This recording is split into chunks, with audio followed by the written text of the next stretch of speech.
4 o'clock. I am calling the meeting to order. Roll call, please. Councilmember Meister, Present. Councilmember Beltran, Present. Vice Mayor Carrillo, Present. Mayor Flores. Present. I invite you to please stand, if you choose, for the Pledge of Allegiance and to remain standing for the invocation or moment of silence. Salute, pledge. I pledge allegiance to the flag of the United States of America and to the republic for which it stands, one nation, under God, indivisible, with liberty and justice for all. Is there anyone that would like to do the invocation? See none, please join me for a moment of silence.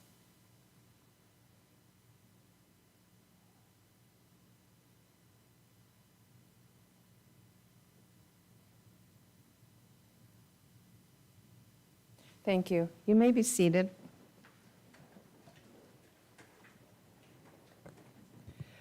We will now go into the oral communications. This is the opportunity to address the council on any matter of interest, whether on the agenda or not.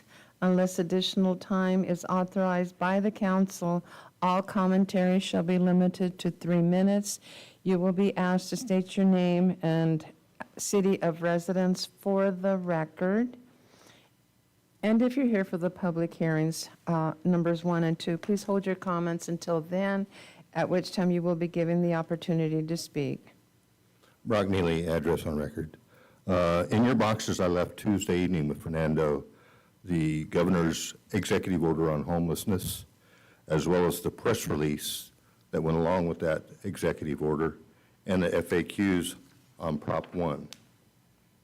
If you recall, on December 19th, in this chamber, when you started your homeless encampment thing, I said you should stop and wait until after the primary was certified, because there was monies in Prop 1 available to help with homeless issues. If you take a look at that, there's $3.3 billion available for local municipalities on a competitive grant system. Now you have to work in conjunction with the county mental health services to help provide the services that you want through that grant. But there is money locally available. What I would suggest you do is work with Family Health Care Network, Sierra View, the Tribal Health Center, and the city and county mental health services, and put in a mental health treatment facility in Porterville, which could be funded through this. Work collaboratively, because it sure would be nice to have a mental health services provided in this town, instead of having to farm people out. Thank you. Thank you. Is there anyone else that would like to come forward? Please do so. Do we have anyone on virtually? No, Your Honor. Thank you. Then we will now move into the public hearings, which are continued from the August 6th meeting, and we'll go with number 1. Thank you, Your Honor. The first public hearing before you this evening is the Landscape and Lighting Maintenance District's annual assessments, and Mr. Moore will be presenting this item. I've actually asked Ms. Graybell to present. I do have a conflict. I live in one of these districts.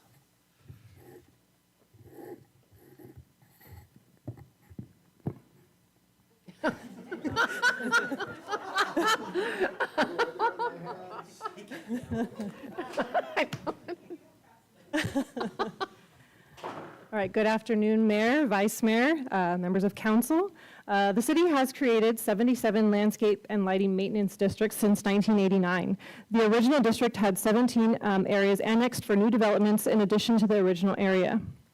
Annually, a process of evaluating maintenance needs and establishing assessment for each landscape and lighting maintenance district must be followed. At its meeting on July 16th, the City Council approved the annual preliminary engineer's report, which indicates the proposed assessments for the 24-25 fiscal year. The assessments, once approved by the Council, are placed upon the tax bill of the property owners as a special assessment and collected by the County of Tulare. The assessment process must be filed with the county by August 12th in order to be placed upon the tax rolls. The engineer's report provides the financial details of each district. District fund balances are reviewed on an annual basis to determine funding needs for maintenance, as well as determining assessment requirements. Based on this analysis, staff was able to determine that not all districts will be assessed this fiscal year. Staff's recommendation is that the City Council conduct a public hearing on the 24-25 assessments for the landscape and lighting maintenance districts to take comments or receive protests on the proposed assessments, and consider adopting the draft resolution ordering the continued maintenance of landscape and lighting maintenance districts and confirming the engineer's report and assessments for the 24-25 fiscal year. That concludes the staff report, and we're available for questions if you have any. Thank you. Okay, it is 4:05. I will open up the public hearing. If there is anyone that would like to come forward for public hearing, item number 1. Do we have anyone on virtually? No, Your Honor. Okay, it is still 4:05, and I will close the public hearing and bring it to council. And council, how do you wish to proceed? Any questions, any concerns? If there's no questions, I'll make a motion to accept staff recommendation as stated. We have a motion I'll second. and a second. No further discussion. Call for the vote.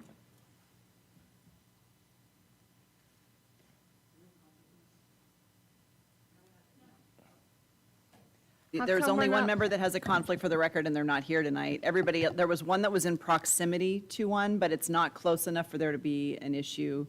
Presumptively, you don't unless, and I don't think you would, there'd be facts here to have, I think it's Councilmember Meister, so. How come we're not lit on the thing? We need to have this computerized. Okay, it passes unanimous, 4-0. Thank you. Now we'll move on. Move on to number 2, public hearing. Thank you, Your Honor. The second public hearing before you this evening is establishing the annexation of Royal Oaks Phase 2 Landscape and Lighting Maintenance District into District 56. And I believe Mr. Moore will be presenting this item. Welcome back, Mr. Moore. Thank you. All right, thanks, Ms. Hildreth, Honorable Mayor, and members of the council. New subdivisions within the city are required to petition for the formation of a maintenance assessment district. The districts are formed to secure funding from parcels within the subdivisions for operational and maintenance expenses of public lighting in any public landscape areas. The city utilizes the authority governed by the 1972 Landscape and Lighting Assessment Act to create a district for each subdivision. Thereafter, every year, a process must be followed of evaluating maintenance needs and establishing an assessment to be placed upon the tax rolls for every parcel within each district. The attached draft resolutions are necessary to initiate the process of annexing the Royal Oaks Phase 2 subdivision into District 56. The draft resolution orders the annexation of the new district, approves the engineer's report which accompanies this report, and declares the intent to levy and collect tax assessments. Staff's recommendation that the City Council conduct a public hearing to receive public comment on the annexation of Royal Oaks Phase 2 Landscape and Lighting Maintenance District into District Number 56. Consider adopting the draft resolution approving the engineer's report and assessment method and authorizing the assessments. That concludes staff's report. Be happy to answer any questions. Thank you. I will go ahead and open up the public hearing at 4:08. Is there anyone that would like to come forth on public hearing number 2? None? Do we have anyone on virtually? No, Your Honor. Thank you. It is still 4:08. We will close the public hearing and bring it to council. How does council wish to proceed? Again, if there's no further questions, I'll make a motion to accept the staff recommendation as stated. We have a motion, A second. a second, no further discussion. Call for the vote. Passes unanimous, 4-0. And that concludes the meeting. It is 4:09. Meeting is adjourned.